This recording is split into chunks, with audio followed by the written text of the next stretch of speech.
모든 복덕과 지혜의 근원이신 석가모니 부처님께 머리 숙여 귀의하나이다.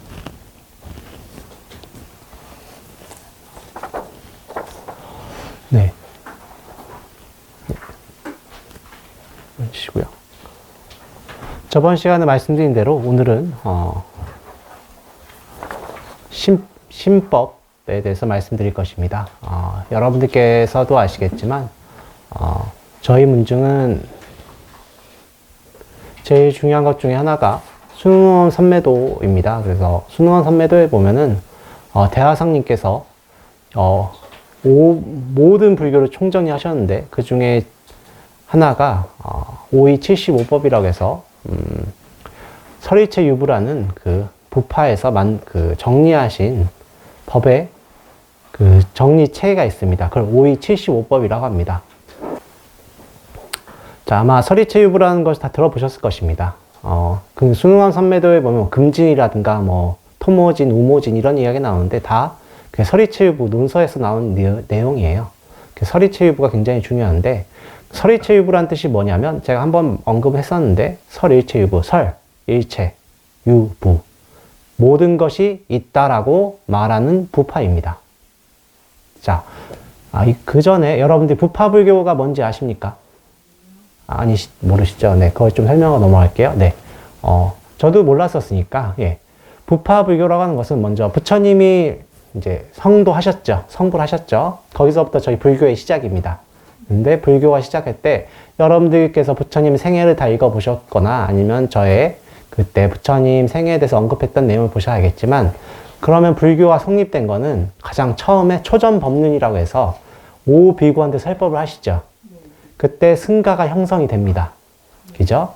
초전법륜이 그래서 중요한 것입니다. 5명의 비구한테 사성제에 대해서 말씀하시죠. 설법을 하시죠. 거기서부터 시작을 하는데, 근데 그렇게 해서 승가가 형성이 점점 되죠. 그때 뭐 1000명의 비구가 또 출가하고, 그리고 산자 밑에 있던 목련존자와, 그리고 사리존자님께서 200명을 데리고, 250명을 데리고 오시지 않습니까? 그래서 여러분들께서 금강경에 읽는 1250명의 비구가 다 그분들입니다.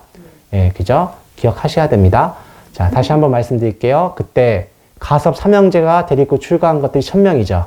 그리고 산자야 밑에 있던 사리불과 목련존자가 데리고 온 게 250명입니다. 그래서 1250명의 아라한들이 여러분들이 경전 읽으면 자주 등장하시죠. 그분들인데 그 외에도 앞에서 야사라든가 여러분들이 많은 분들이 출가를 하십니다. 경전에 언급한 건 아라한들이지만 아라한들 말고도 출가하셨겠죠.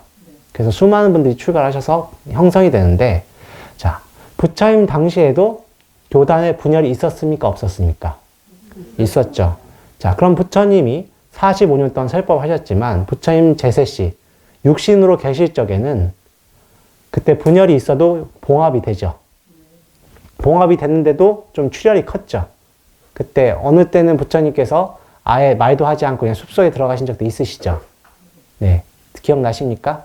네. 근데 부처님이 이제 열반을 드셨어요. 그럼 그 뒤에 해석에 대해서 논란이 있을까요? 없을까요? 있겠죠. 그래서 부처님이 열반하신지 무여열반을 하신지 100년 지나면 교단이 근본분열이라고 해서 대중부와 그리고 상자부가 분열이 됩니다. 상자부는 누구냐면 위에 앉으신 분들, 장로 스님들, 어른 스님들과 대중부, 대중이란 뜻이 뭐예요? 많다는 뜻이죠. 젊은 스님들 간에 분열이 일어납니다. 그게 100년 지나면 일어나요. 왜 100년 지나면 일어나냐면 그 부처님 열반하신 100년 지나면 부처님 뵈셨던 분들이 아무도 안 계세요. 그러니까 부처님 뵈셨던 분들이 계시면 어떻게 돼요? 그분이 법이죠. 부처님 그렇게 안 말했어. 이래버리면 어떻게 그 밑에 있는 사람들이 어떻게 뭐 토론할 수가 없잖아요. 근데 그분들마저 다 돌아가시면 이제 그때부터 논란이 계속 일어난 것입니다. 그래서 100년 지나면 근본 분열이 일어나고 그때부터 부파라고 해서 각 파가 생성이 돼요. 그리고 불교의 교리 자체도 그 무아무아 하시잖아요. 저게 무아무아하죠. 근데 문제는 뭐냐면 저희 불교에서는 윤회설을 믿는다는 거예요. 사실 여러분들이 불자시라면 윤회를 반드시 믿으셔야 됩니다.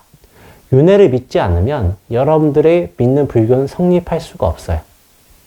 그렇지 않습니까? 다시 태어난다는 생로병사에서 다시 태어난 고통이 성립이 되지 않으면 어떻게 저희가 수행할 필요가 있겠어요? 수행할 필요 자체가 없잖아요. 그죠? 그리고 윤회를 하지 않는다면 여러분들이 믿는 도덕성이라든가 윤리학이 성립을 할 수가 없습니다. 불교에서 봤을 때는. 그렇잖아요. 여러분들이 죽은 다음에 어떤 천국과 지옥에 가지 않는데 왜 우리가 도덕적으로 살 필요가 있겠습니까? 그냥 남을 지배하기만 하면 되는 것이지. 그리고 다음 생에 태어나지 않는다고 하면 수행을 할 필요가 없죠. 그냥 보시바람에 닦으면 되잖아요. 남한테 윤회를 믿는다고 해도 부처님 말씀 중에 그 열반을 또 믿지 않으면 또 안 되잖아요. 근데 열반은 언감생심, 윤회를 믿지 않으면 열반 자체를 믿을 수가 없는 거죠. 그래서 윤회를 반드시 믿으셔야 됩니다. 그런데 인도인들이 봤을 때는 무한대 윤회한다는 것이 이게 성립이 안 되는 거였어요. 왜 내가 없는데 어떻게 윤회를 하냐. 그래서 그거 가지고 1500년 동안 힌두교인들과 토론을 합니다. 근데 힌두교 문화, 지금도 힌두교 문화죠. 인도는. 힌두라는 뜻 자체가 인도란 뜻입니다. 왜냐하면 인도 사람들 H 발음 못해요. 힌두. 외국 사람들 힌두라고 하지만 인도가 되는 거예요. 그래서 그리고 뭐 좀 다른 얘기지만 페르시아랑 인도 사람들, 아리안족이랑 같은 민족이죠. 페르시아 사람들 시옷 발음을 못합니다. 그래서 그분들의 제일 큰 신이 누구냐면 아후라예요. 아후라. 근데 그분 히읗 발음 대신에 시옷 발음 된 게 아수라. 예, 아수라는 근데 악신이죠.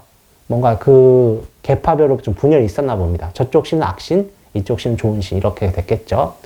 자, 그런 아무튼 다시 이야기에 돌아와서 이 인도민들 문화 속에 자라신 분들이 다시 출가를 하시잖아요. 근데 있다 신이 있다든가 아뜨만이라고 해서 내 안에 영혼이 있다고 배우신 분들이 출가하신 다음에 그 불교의 무아를 믿기가 어렵겠죠. 그래서 다시 해석하면서 여러 가지 부파가 생깁니다. 그 중에 여러분들이 금강경 읽다 보면 아상, 인상, 중생상, 수자상이 나오잖아요. 아상이 뭐냐면 아뜨만이라는 개념이에요. 아상. 나라는 생각이라기보다는 아뜨만입니다. 영혼이 있다는, 이제, 영혼이라기보다는 어떤 내 안에 신령? 성령이 있다? 이런 식으로 해석을 하셔야 될 거예요. 그 다음에, 인상이 뭐냐면 보트가라라고 해서 내 안에 개별적 존재가 있다라고 하는 거예요. 보트가라. 이게 어디의 개념이냐면, 부파불교 중에 그, 독자부라고 있습니다. 독자부. 이제, 독립적으로 그 존재가 있다. 이라는 게 독자부예요. 이 네 가지 상 자체가 다 어디 그 개념이냐면 그 당시 인도의 다른 종교의 개념입니다. 기본적인 개념. 근데 그분들이 또 출가를 하기도 하죠. 그래서 여러분들 신도님들 중에도 그 교회 다니다 다시 불자를 개종하신 분들 보면은 그 개념이 좀 강하세요. 내 안에 뭐가 있다. 인도 사람들은 더 강했었겠죠. 자, 그래서 그거 가지고 해석하는 문제가 있었는데 이거에 대해서 다양한 해석이 있었는데 그 중에 가장 논리성을 띄었던 분들이 이제 서리체유부라고 하는 분들이에요. 근데 서리체유부도 다른 파에서 많은 비판을 당합니다. 왜냐하면 있다, 일체가 있다 하는 것은 부처님의 어떤 개념과 맞지 않죠. 저희 불교 교리는 뭡니까? 잠시 인연이 화합될 뿐이다 라고 하잖아요. 근데 그게 현대과학과도 제가 일치한다고 매번 말씀드렸죠. 자, 여러분들이 있다라고 하는 것은 내가 그 순간만 그게 확률이 1이 되는 거지 지나간 것은 있다고 할 수가 없어요. 그죠? 우리가 보는 것이 아니잖아요. 우리 기억이잖아요. 근데 이미 인지과학에서는 여러분들의 기억은 조작될 가능성이 있다고 말을 합니다. 이 기억이 조작될 수가 있어요. 그리고 미래는 아직 오지 않았죠. 자, 그래서 우리가 소위 경정을 삼는 금강경에서 보면은 18품에 보면은 과거신 불가득, 현재신 불가득, 미래신 불가득이라 하죠. 그래서 금강경이 굉장히 중요한 경전입니다. 그래서 이미 지나간 거는 이미 지나간 거예요. 그건 있다고 할 수가 없어요. 근데 미래 것은 어떻게 돼요? 아직 오지 않았잖아요. 있다고 할 수 없잖아요. 현재는 이미 인식하는 순간 이미 지나가 버리잖아요. 그래서 금강경에서 그걸 말씀하시는데 이미 부처님께서 말씀하셨습니다. 근데 설일체유부는 이걸 좀 다르게 해석을 해요. 왜 설일체유부라고 하냐면 3세 시류, 과거, 현재, 미래에 있다. 무엇이냐? 법체 항유. 법이라고 하는 것이 항상 있다라고 하는 것입니다. 근데 그 법이라고 하는 게 항상 있다고 하는데 그럼 그것으로 무아를 설명해야 되잖아요. 이 법이라고 하는 것은 항상 있는데 이 법이라고 하는 것들이 순간순간 결합하지만 그것이 나라고 형상되지만 그것들이 흩어진다라는 개념으로 설명해요. 그걸 좀 더 논리적으로 말을 하자면 미래에 있는 법들이 이제 시간이 지나면 현재에 나타났다가 다시 과거로 흘러간다 이라고 말을 합니다. 근데 이러면 굉장히 논리적인 것 같지만 실제로는 뭔가 맹목적인 게 있죠. 법이 왜 항상 있다고 말할 수가 있느냐. 이거에 대한 어떤 오류가 나타나겠죠. 법이 어떻게 미래에 있다고 말할 수가 있습니까? 그죠? 사실 우리가 있다라고 하는 것은 우리가 인식할 때는 3, 4의 화합이라고 제가 말씀드렸죠. 근경식의 화합을 통해서 내가 있다라고 말을 하지만 그것이 지나가면 있다라고 할 수가 없는 거예요. 하지만 이분들이 있다라는 개념이 여러분들 아시겠지만 어떤 논리적으로 정립하기가 굉장히 좋습니다. 그렇죠. 여러분들이 있는 세계가 다 있다라고 생각하면서 살지 않습니까? 그래서 이분들이 좀 큰 논리적으로 전제가 되는 논리에 대해서는 오류가 있습니다만 정리됐던 그 5.275법을 근간으로 대승불교가 발달합니다. 그래서 여러분들께서 아마 이제 좀 설법을 많이 들으신 분들 이제 선법문 말고 중국의 선불교 말고 티베트 불교라든가 뭐 유식 불교라든가 들으실 때는 이 5.275법이 다 근간이 됩니다. 자, 우리 한국에 전해진 율장이 뭐냐면 이제 사분율이라고 합니다. 그거는 이제 대승 저쪽 초기 불교, 남방 불교랑 율장이 거의 비슷해요. 거의 비슷합니다. 그 차이가 별로 없어요. 그런데 티베트 불교가 믿는 것은 근본 설일체 유부 비나야라고 해요. 그게 누구의 율장이냐면 바로 이 설일체 유부의 율장이에요. 그래서 티베트 불교는 꼭 배우시는 게 뭐냐면 이 바로 아비다마 구사론이라는 걸 배웁니다. 아비다마 구사론이라는 뜻이 뭐냐? 구사는 창고란 뜻이에요. 아비달마는 뭐라고 제가 말씀드렸어요. 아비, about. 그리고 달마, 법.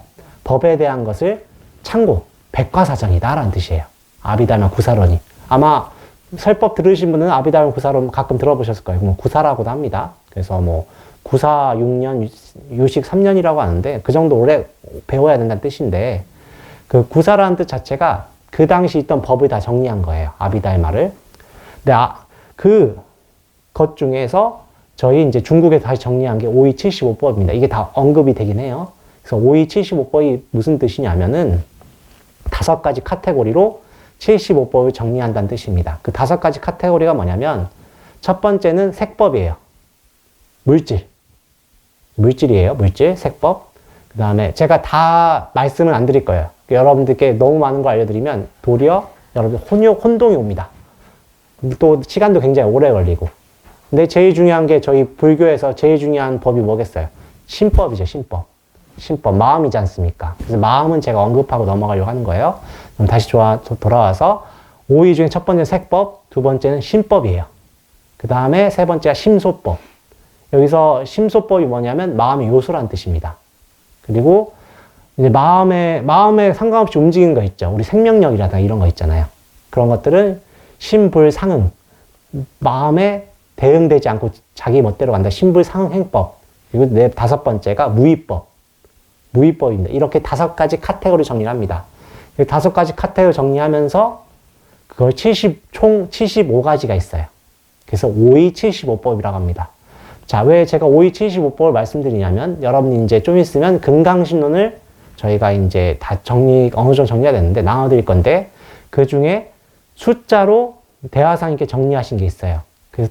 그 중에 5가 뭘 상징하냐? 바로 5위입니다. 5위. 5.275법의 5입니다.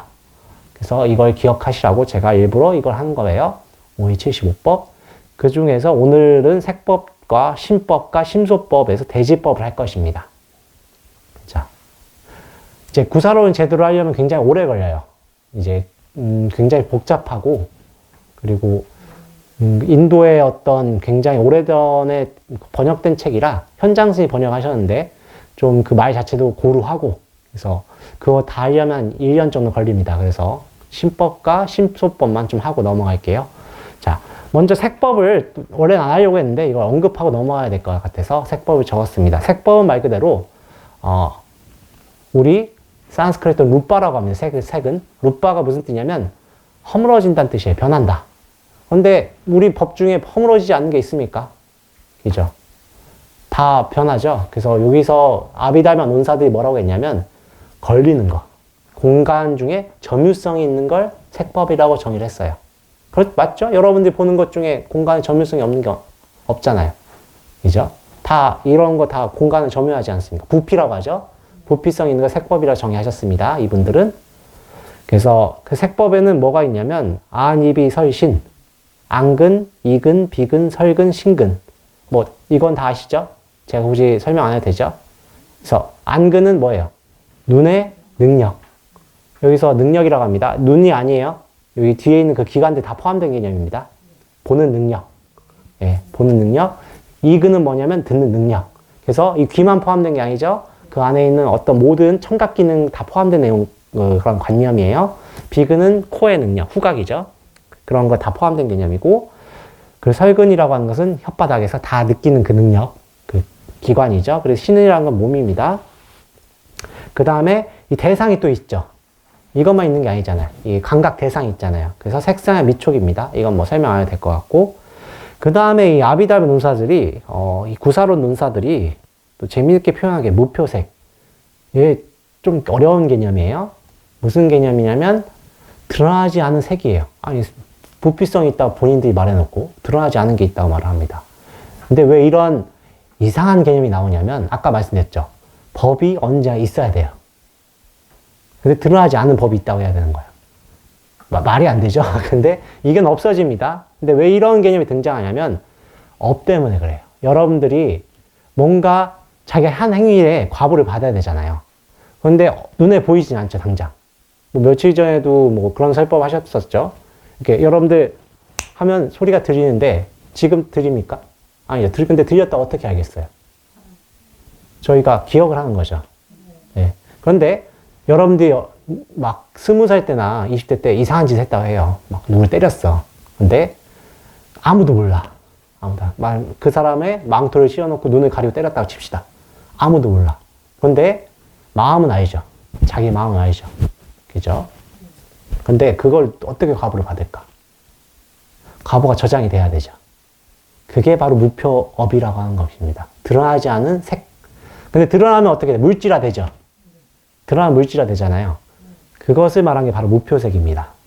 근데 이것은 좀 논리적으로 맞지 않잖아요. 드러나지 않는데 어떻게 색이라고 할 수 있냐 해서 뒤에는 이것을 업으로 바꿉니다. 개념을. 이게 뭐에 씨앗이 되냐면 아마 여러분들 유식에서 저희 스님들 맨날 그런 씨앗을 심지 말라. 종자를 태워라. 이게 바로 종자가 돼버려요. 뒤에 개념이 종자로 바뀝니다. 맨날 종자 태우라고 하죠. 스님들이. 업의 종자 심지 말라 하죠. 그 개념으로 바뀌어요, 이게. 좀 이제 개념 이해가 되시겠죠? 네, 네. 자, 이게 바로 색법이에요. 실법. 근데 뒤에는 이제 무표색은 바뀐다. 기억하시고. 자, 그런데 이 외부의 경계, 색법만 있으면 안 되죠. 우리가 색을 아는 건 뭘로 아는 거예요? 마음으로 아는 거죠, 마음. 자, 마음이라고 하는 것이 뭐냐면, 바로 아는 자리입니다. 자, 두 번째, 심법 보겠습니다. 심법은 크게 두 가지로 나옵니다. 심법과 심소법이에요. 심은 말 그대로 왕과 같은 거예요. 모든 것을 아는 그 자리인데, 어렴풋하게 아는 거예요. 어렴풋하게 안다기보단 그냥 그 아는 거예요. 여러분들께 제가 말을 하는 것은 제가 누누이 말씀드렸지만 여러분들 상을 이용해서 저희가 언어 소통하잖아요. 여러분들 교육적 지식과 저의 지식이 일치하는 부분이 있기 때문에 여러분이 저희 언어를 통해서 알아들으시는 거잖아요. 그죠? 그렇기 때문에 모든 걸 표현할 수 없습니다만 여기서만 그 심이라고 하는 것은 아는 자리인데 언어 이전의 그 자리. 여러분들이 이걸 볼 때 막 이걸 보는 순간 책 이렇게 떠오르는 게 아니잖아요. 이렇게 보고 그 다음 따라서 나의 지식이 따라오죠. 그죠? 그래서 선법문 하시는 분들이 이런 거 봤을 때 언어로 표현하면은 어떤 스님이 막 때리죠. 왜냐하면 말로 하는 순간 자기 관념에 갇히기 때문에 그렇습니다. 그걸 막으시는 거예요. 자, 근데 그런 거 없으면 또 언어 의사소통이 안 되는 겁니다. 자, 그러면 심왕이라고 하면 다시 한번 돌아가서 제가 언어를 표현하지만 집중해 들으세요. 그냥 아는 자리예요. 바로 그냥 아는 거. 그게 심왕입니다. 심왕이라고 해요. 마치 왕처럼 그 뒤에 심소법들이 따라오기 때문에 그래요. 이 심소법들이 신하처럼 따라온다고 해서 이 심왕이라 표현되는데, 근데 이거 심왕이라는 표현은 중국에서 좀 만들어진 것 같아요. 실제로 뭐 인도에서는 심왕이라는 표현이 없어요. 그냥 심입니다. 심. 찌따라고 해요. 찌따. 자, 그래서 이것을 우리 제가 아까 말씀드렸지만 이 서리체 유부의 율장을 받으신 티베트 불교 스님들은 꼭 구산을 배웁니다. 구산을 배우는데, 어떤 림포체께서 말씀하시기를, 이 마음의 희망이라는 것은 영화관의 스크린 같은 것이라고 했어요. 이제 그냥 아는 자리인 거예요. 그저 아는 자리. 구체적으로 뭐 나눠진 그런 거 없습니다. 그냥 아는 자리. 그런데, 이것만 있으면 우리가 여러분들과 의사소통 못하죠. 개념을 구체할 수가 없잖아요. 그 뒤에 이어서 따라온 것들이 있습니다. 그게 바로 심소법이에요. 심소유법. 이것을 한문을 풀이하면 뭐냐면 마음이 소유한 것이란 뜻이에요. 심소유잖아요. 마음에 소유된 것. 신화처럼 따라온다는 뜻입니다. 이게 46가지가 있어요. 46가지. 자, 그래서 이 46가지를 설명하시기 뭐라고 했냐면 스크린 위에 투영된 이미지 있잖아요. 그죠? 막 돌아가는데 그것이 스크린이 있기 때문에 막 돌아가면서 색깔이 나타나고 그러잖아요. 그것을 바로 심소법이라고 하셨어요. 구체적으로 나눠진다라고 이해하시면 돼요. 알미 구체화된 자리입니다. 자, 심법은 그저 아는 자리예요. 그러면 심소법은 알미 구체화된 자리. 예, 구체화되는 것입니다. 이해 좀 되시겠습니까? 네. 여러분들 그렇잖아요. 실제 자기 생각을 보세요. 딱 아는다고 해서 바로 아는 게 아닌 실제로는 여러분들이 그것을 그러니까 자기가 아는 걸 표현하기 위해서는 여러 가지 따라 붙습니다. 그럼 어떻게 따라 붙는가? 그 마음의 프로세스가 어떻게 되는가에 대해서 우리 또 논사 스님들께서 또 막 분석하셨습니다. 그의 첫 번째가 대지법입니다. 대지가 뭐예요? 아주 넓은 땅이죠. 근데 그것은 모든 물체와 모든 인간과 모든 동물의 기반이 되죠. 그래서 여러분들이 인식할 때 이 대지법이라고 10가지 법들이 언제나 존재한다고 해서 대지법이에요. 이 10가지 심소법은 언제나 존재한다. 그래서 대지법이라고 하는 것입니다. 그래서 이것은 아비달비 논사들은 법이 언제나 존재한다고 했죠. 그래서 이분들은 어떻게 하냐면 이 10가지 법이 동시에 일어난다는 말을 해요. 동시에 일어난다는 뜻이 뭐냐면 과정이 있지만 이 과정 하나만 일어난다는 뜻이 아니에요. 이 과정이 일어나면 동시에 다른 과정이 똑같이 일어난다는 거예요. 뭐 여러분들 보시면 알겠지만 연불 하시면 딴 생각 하시죠? 네, 그죠? 연불은 딴 생각 하시죠? 그런 거예요. 연불하라고 내 머릿속에서 하지만 또 딴 생각 같이 일어나는 거예요. 네, 그렇게 프로세스가 여러 가지 동시에 일어난다. 그래서 법이 언제 존재한다고 하셨던 분들입니다. 근데 굉장히 미세한 이것들을 분석하시면서도 이 스님들이 힘들어 하셨던 게 기록에 남아 있습니다. 굉장히 미세한 과정이라서. 자, 그럼 그 미세한 10가지 법에 대해서 어떻게 분석하셨는지 좀 보겠습니다. 첫 번째, 수예요. 이건 느낌이죠? 느낌입니다, 느낌. 이건 고, 락, 불고, 불락이라 하는데, 좋은 느낌, 싫은 느낌, 좋지, 싫지도 않은 느낌, 무기라고도 하죠? 이 느낌이 일어납니다. 자, 그 다음 두 번째는 상입니다. 표상작용이죠? 제가 저번 말씀드렸죠. 언어적 알미라고도 했습니다. 어떤 종합적으로 뭐가 일어나는 거예요. 세 번째, 이 순서는 여러분들이 인식한 과정은 아닙니다. 그 아비달마에서 정리한 걸 제가 말씀드린 거예요. 자, 세 번째는 사입니다. 의도예요, 의도. 내 계속 형성한 거예요, 나를. 형성하는 거예요. 이거 좋은 거, 안 좋은 거, 그리고 가만히 있는 거를 형성합니다. 의도예요. 이게 여러분 생각하셔야 의도가 되잖아요. 이것은 좋은 거다, 나쁜 거다 생각하셔야 되잖아요. 그게 사고. 그럼 네 번째는 촉입니다. 접촉하는 거예요. 이건 3, 4가 화합한다고 제가 말씀드렸는데, 근경식. 근은 뭐예요? 내 감각기관이고, 경은 뭐예요? 감각 대상이고, 식은 뭐예요? 그 감각과 관련된 의식. 그래서 안식이 있고, 뭐 이식이 있고 그러지 않습니까? 그것이 바로 다 화합된 걸 촉이라고 합니다. 재미있는 것들은, 부처님께서는 이렇게 말씀 안 하셨었는데, 이분들은 촉이라고 해서 심소법을 독립적으로 나온다고 생각하셨어요. 그래서 근경식이 화합을 하면 촉이라고 하는 법이 또 나온다. 라고 이해를 하셨습니다. 이 개념은 뒤에 비판을 받긴 합니다만, 자, 뒤에 5번째 또 볼게요. 욕입니다. 욕구죠, 욕구. 내 하고 싶은 거 바라는 마음이에요. 욕. 그 다음에 6번째 해. 프라즈냐입니다. 파냐입니다. 자, 제가 저번에 말씀드렸는데, 제가 좀 잘못 말씀드리겠습니다. 프라즈냐에서 첫 번째 프라라고 하는 것은 뭐라고 말씀드렸었어요? 제가, 맞다. 그건 안 알렸죠? 프라라고 하는 것은 수승하다는 뜻도 있고, 전이라는 뜻도 있어요. 예. 그러면, 그래서, 이 프라즈냐, 즈냐는 지예요, 지. 암이라는 뜻인데, 프라는 전이라고 하면 어떻게 돼요? 암 이전이라는 뜻도 되겠죠. 아니면 어떤 전의 알미라고도 있는데, 그래서 프라즈냐, 우리가 이 반야신경일 때 그 반야라고 그 우리 현장 스님 번역하신 이유가 뭐냐면, 그 반야는 번역을 무분별지에 가까워요. 있는 그대로 보는 지혜. 어떤 우리 암 이전의 지혜라고 번역을 해야 됩니다. 그것은 전의 지혜라고 할 수가 있죠. 그런데 프라라는 뜻이 또 뭐가 있냐면 최고, 수승한 이런 뜻이 있어요. 그래서 현장 스님은 그 승혜라고 번역 안 하셨는데, 다른 이제 불교 사전에 보면은 뭐라고 나오냐면, 프라즈냐를 번역하는 용어가, 한역으로 번역한 용어가 몇 가지가 있냐면 승혜, 묘회, 이런 뜻이 있다고 합니다. 그래서 이거 어떤 굉장히 그 뛰어난 지혜를 말하는 거예요. 예, 무분별지 말고도. 그래서 간택한다는 것도 이 해에 포함이 되는 개념입니다. 그래서 읽어보면은 마음으로 하여금 법에 대해 능히 간택할 수 있게 하는 것. 그래서 간택이란 뜻이 뭐라고 했어요? 좋은 거 나쁜 거 이렇게 가린다는 뜻이죠. 그래서 이 해라는 것이 우리가 마음으로써 이 법을 가리는 거예요. 여기서 뜻은, 그래서 프라즈냐는 뜻이 굉장히 광범위합니다. 한나의 뜻만 있는 게 아닌데, 여기서는 한 번 더 말씀드리지만 법이 이게 어떤 법인지 가리는 거예요. 가리는 겁니다. 그 다음에 7번째는 염입니다. 염.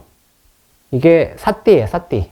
스무리띠, 이제 산스크리트는 스무리띠인데, 여기 제가 적어놓은 단어들은 다 산스크리트어입니다. 빨리어가 아니라. 산스크리트인데 이게 뭐냐면 기억작용이에요. 자, 여러분들, 제가 사띠를 뭐라고 했었습니까? 먼저, 기억한다는 뜻이 크게 두 가지 뜻이 있어요. 제가 이것 때문에 저도 좀 혼돈이 왔었는데, 첫 번째는 과거 일을 내가 떠올리는 게 있어요. 그리고 지금 일어난 것을 내가 마음에 저장하는 것을 우리 한국말에서는 기억한다는 뜻이 다 쓰여요. 그죠? 기억해봐 하면은 과거 일을 떠올려 봐라. 또는 이거 기억해 하면 돼. 지금 것을 네 마음속에 저장해놔. 이게 있죠. 영어로는 이게 정확히는 이제 떠올리는 것을 recollection이라고 합니다. 근데 이것을 우리가 흔히 우리 한문어에서는 염으로 써요, 이걸. 염불. 할 때 뭐 어떻게 해야 합니까? 여러분들 마음에 부처님이 보여서 염하는 게 아니잖아요. 그래서 염, 기억하는 거죠. 염인데, 그러면 근데 또 recollection 말고 remember가 있습니다. 이건 어떻게 돼요? 마음이 저장하는 거죠. 저장하는 거죠. 스무르띠가 이 두 가지 뜻이 있습니다. 그래서 제가 그 말씀드린 대념처경 같은 경우는 부처의 말씀이 기억해서 수행에 적용하는 거죠.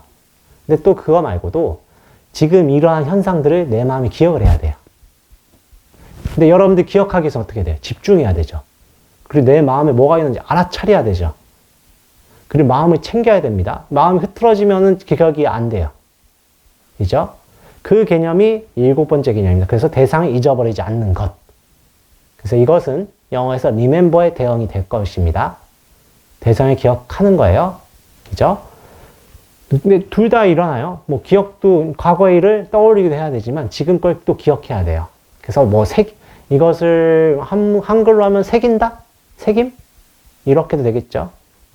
뭐 여러분도 아시겠지만 그 언어가 분화되지 않으면 하나의 단어 가지고 여러 가지 뜻으로 쓰입니다.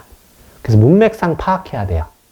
그죠? 여러분들 한글도 그런 게 있지 않습니까? 당장 말 같은 경우만 봐도 이게 언어, 랭귀지인지 아니면 홀스인지 모르는 경우가 있잖아요. 그래서 아니면 이 겨울에 뭐 예전에 한글 배울 때 뭐 말장난 그런 거 있잖아요. 하늘에서 떨어진 눈이 눈에 들어갔는데 이게 눈이 눈물인지 모르겠다 뭐 이런 그게 있잖아요. 그죠? 그런 게 있듯이 이것도 똑같은 게 있습니다. 그래서 저희가 문맥상 파악을 해야 돼요. 그러면 사띠란 뜻, 원래 스무르띠, 이 산스크리트어는 원래 힌두교에서 무슨 뜻이냐면은 이제 이건 그냥 들으세요. 적으시면 혼동이 오실 거예요. 원래 그 배달을 외울 때 자기 아들한테 이 배달을 알려줘요. 힌두교 경전을 알려주는데 못 적게 합니다. 말하면 들어야 돼요. 그래서 배울 때 어떤 첫 번째 과정이 뭐냐면 수루땀이라고 해서 듣는 거예요. 두 번째가 뭐냐면 그걸 기억해야 돼요. 그걸 스무리띠라고 해요. 그래서 말씀을 기억해야 돼요. 그게 기억한 걸 떠올려야 되겠죠. 이 두 개가 포함이 되는 게 바로 스무리띠예요. 근데 이 부처님 말씀을 기억하는 것도 중요하지만 여기서 수행이나 우리 생활에서 나타난 그 사띠라고 하는 것은 내가 일어난 것을 기억해야 된다는 뜻이에요. 집중해서 기억해라. 그래서 빨리어 경전이나 이제 빨리어 경전 니까야입니다. 보면은 여러분들께서 현상이 일어날 때 알아차리고 이거를 사띠아라고 나와요. 사띠를 정립해라. 마음이 흐트러지지 말란 뜻이에요. 여러분들 기억하려면 흐트러지면 안 되잖아요. 그죠? 현상을 기억해야 되잖아요. 여러분들이 그 공부를 못한다고 하는 분들이 문제가 뭐냐면 집중력이죠. 기억을 해야 되는데 집중력이 떨어지는 거지 않습니까? 그래서 사띠가 확립돼야 수행할 수 있다는 뜻이 집중력이 높여진다는 뜻도 포함이 돼요. 그래서 서구에 영어로 번역할 때는 마음 챙김으로 번역이 된 것입니다. 마음이 흐트러지면 뭐 기억을 못하죠. 그런 뜻이 포함되어 있지 않나 전 개인적으로 생각을 합니다. 그래서 이 7번째 염은 기억작용이에요. 지금이 일어나는 것을 내가 기억하는 거예요. 근데 이것이 왜 중요하냐면 여러분들이 아까 말씀드린 소리가 났을 때 소리는 이미 지나갔잖아요. 근데 저희가 왜 소리가 났다고 말을 할 수가 있느냐? 소리가 난 걸 기억하기 때문에 그래요. 기죠? 그래서 이 마음의 대지법에 염이 들어간 것입니다. 기억해라. 기억하는 거예요. 그 다음 8번째, 자기는 어떤 특정한 것에 주의를 기울이는 거예요. 그래서 이제 마음을 여러분들이 한국말로 표현하자면 신경 쓴다? 그죠? 이건 집중한다는 건 좀 다르죠? 신경을 좀 쓰는 거예요. 그쪽에 마음이 가는 거예요. 그게 자의입니다. 자의고, 8번째는 승해야, 승해. 아마 현장 스님은 프라즈냐 여기서 승해를 안 쓴 이유가 뭐냐면 이 승해 때문에 그런 것 같아요. 이건 아디 목샤라고 합니다. 이것을 뭐 원문에서는 이 마음을 이렇게 그 대상에 갖다 놓는 거예요. 이게 그래서 무슨 뜻이냐면 결정하는 겁니다. 결정. 인식 대상이 무엇인 딱 결정을 하는 거예요. 딱딱 결정하는 겁니다. 그리고 10번째는 삼마지. 뭐 삼매 하죠? 삼매를 말합니다. 이건 대상에 집중하는 겁니다. 대상 하나에. 그래서 이것은 마음이 대상과 하나가 되는 것이에요. 그래서 여러분들이 수행할 때는 삼매 드려야 되죠. 삼매 드려야 되죠. 그래서 왜 수행법이 결국 삼매를 지향하는 이유가 이 삼매가 되지 않고선 마음이 멈추지 않기 때문에 그렇습니다. 그렇죠? 그래서 선불교 같은 경우는 화두에 집중하는 거고 저희 연불선은 아미타 부처님께 집중하는 겁니다. 근데 그 삼매가 무슨 뜻이에요? 심일경성. 마음이 그것과 하나가 되는 거예요. 그래서 여러분들께서 아미타불 할 때는 열심히 연불해야 되는 거고 화두를 드신다면은 화두에 하나가 될 정도로 이제 집중해야 되는 것입니다. 저기 호흡하시는 분들은 뭐 어떻게 되겠어요? 호흡과 하나가 돼야 되는 거예요. 호흡과. 근데 이 집중 대상은 높고 낮음이 없죠. 근데 우리들이 높고 낮다고 하는 거예요. 예, 높고 낮다고 하는 겁니다. 자, 이 10가지가 여러분들이 뭔가 알았을 때 10가지는 같이 일어나요. 자, 이것이 어떤 과정이 일어나는지 한번 보겠습니다. 제 밑에. 첫 번째는 뭔가를 갖고 싶은 거죠. 뭔가를 바라는 마음이 있어야 돼요. 그죠? 뭔가 찾고 있잖아요. 그 다음에 신경 씁니다. 이게 뭘까? 거기에 마음이 가는 거예요. 그 다음에 집중해야 되죠. 마치 어두운 가운데 서치라이트 키면 그곳만 밝죠. 후라시를 비치면 어두운 가운데 거긴 밝아지죠. 집중해야 되는 거예요. 그러면은 금방 내가 갖고 싶은 거에 집중하면 어떻게 됩니까? 신경 쓰다가 집중하면 그것이 원하는 것이 나타나면 거기에 접촉이 되죠. 그 다음에 촉이 일어나니까 당연히 수가 일어나요. 좋다 싫다 바로 일어나죠. 그 다음에 그에 의해서 개념적이 바로 일어나죠. 그 다음에 기억해야 되죠. 상이 일어난 다음에 그거 바로 사라지잖아요. 기억을 안 하면 여러분들이 대화를 못 하지 않습니까? 그래서 기억을 해야 되죠. 그 다음에 기억한 다음에 그걸 바탕으로 결정해야 되죠. 이것이 무엇이다라고 결정해야 되잖아요. 그 다음에 결정한 것을 바탕으로 이것이 판단해야 되는 거죠. 그게 해입니다. 해. 이것이 좋은 거가 나쁜 거가 간택해야 되잖아요. 그리고 이것이 계속 일어날 때 이때 모든 걸 바탕으로 결정을 이제 선과 불선을 이제 이것이 좋은 거다 나쁜 거다. 그리고 어떤 걸 선택해죠. 이것이 사입니다. 사. 10가지가 같이 돌아가요. 이렇게 쭉쭉. 이게 대지법이에요. 대지법. 10가지가 그래서 언제나 돌아가잖아요. 그래서 부처님께서 말씀하신 것이 이제 저희 부처님 말씀하신 건 아니고 이제 후기 서리체일부 논사들이 정리를 한 것입니다. 이게 대지법. 언제나 여러분들이 인식할 때 이 10가지는 계속 돌아간다. 마치 대지처럼 모든 마음 요소의 근간이 된다. 라고 해서 대지법이라 하는 것입니다. 자, 좀 이해되시겠습니까? 네. 네. 자, 서리체유부 논사들이 한 것입니다. 한 번 더 말씀드리지만 이것은 서리체유부 논사들이 말한 거예요. 그래서 부처님 말씀 아니다. 예. 하지만 여러분들이 이것을 이해하면은 수행할 때 굉장히 편해요. 아, 내가 지금 사가 일어났구나. 마음장을 보시면서 지금은 이거에 집중할 게 아니지. 다시 마음에 아미타불이나 관세음보살에 집중해야지. 또는 화두나 호흡에 집중해야지가 될 수 있어요. 그렇지 않으면 어떻게 돼? 2열까지 계속 돌아가요. 계속 돌아갑니다. 계속 돌아가요. 자, 그래서 다시 이제 여기서 염이 좀 제가 부족한 것 같은데 기억작용 같은 거 어떻게 되냐면 처음에 색법을 제가 말씀드렸죠. 안근과 색이 만나면 식별을 하죠. 식별을 하지 않습니까? 여기에 색깔이 있거나 물체가 있으면 어떻습니까? 색깔이 있거나 물체가 있으면 그걸 보죠. 안근이 보죠. 그러면은 내 마음에서 안식이 있죠. 안식이 있지 않습니까? 왜냐면 보는 작용에 관계된 의식이 있죠. 그걸 안식이라고 해요. 안식이 일어나죠. 근데 일어났다 사라지죠. 그것을 우리가 기억을 해야 되는 거예요. 기억을 하지 않으면 여러분들이 아무런 대화를 할 수가 없잖아요. 그때 염이 들어가는 겁니다. 기억작용. 아까 이렇게 소리를 냈을 때 여러분들이 이걸 기억하는 거예요. 계속 소리가 나는 게 아니잖아요. 계속 이러면서. 그죠? 그걸 기억하는 겁니다. 그게 염이에요. 여기서 말하는 염은 그렇습니다. 그래서 이걸 계속 돌아간다. 자, 근데 이걸 끊으려면 어떻게 해야 돼요? 집중해야 된다. 심일경성이 돼야 되는 겁니다. 자, 하지만 여러분들이 평소엔 이것이 계속 돌아간다는 걸 이해하셨으면 좋겠고요. 다음 시간에는 또 이어서 여러분들이 대번뇌지법, 큰 번뇌, 소번뇌지법, 그리고 선법, 그리고 불선법에 대해서 제가 말씀드리겠습니다. 그러면 여러분들이 수행할 때 많은 도움이 될 것 같아요. 오늘 설법은 이것을 끝내겠습니다. 나무 석가모니불, 나무 석가모니불, 나무 시아본사 석가모니불.